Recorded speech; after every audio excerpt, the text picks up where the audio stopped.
opposition party, to the supreme authority of our country, to the president of our country. आज इस सदन में एक ऐसा नेता विराजमान है जिन्होंने राष्ट्र के सर्वोच्च संवैधानिक पद पर विराजित देश की राष्ट्रपति का सदन के नेता होने के नाते अपमान किया।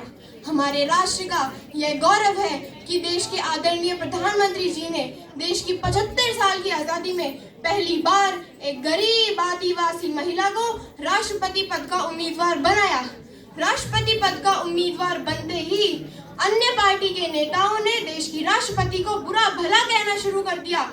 उन्होंने उन्हें अपमानित किया, अपशब्द कहे। They insulted the first citizen of our country, the president of our country.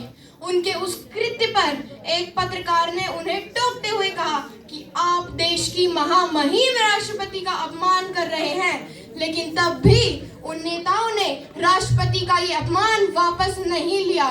वे नहीं चाहते कि इस देश की एक गरीब आदिवासी की बेटी देश की राष्ट्रपति बने।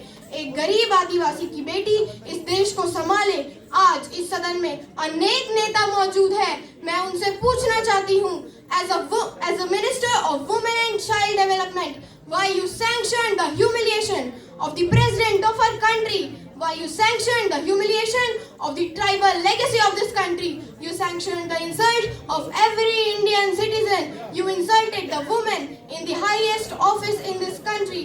You sanctioned the humiliation of the president of our country. Apologize to the nation. Apologize to the president of this country. माफी मांगो इस देश से, इस देश के आदिवासियों से, इस देश की महिलाओं से, इस देश के गरीबों से। माफी मांगो, माफी मांगो और शर्म करो। जिस महिला ने पंचायत से लेकर पार्लियामेंट तक सम्मान के साथ इस देश की सेवा की, आप लोग बाहर उनका अपमान करते हैं। शर्म आनी चाहिए आपको। माफी मांगिए, माफी मांगिए इस देश की प्रधानमंत्री से, इस देश की राष्ट्रपति से, इस देश के गरीबों से, इस देश की महिलाओं से, इस देश के आदिवासियों से। माफी मांगो। Thank you.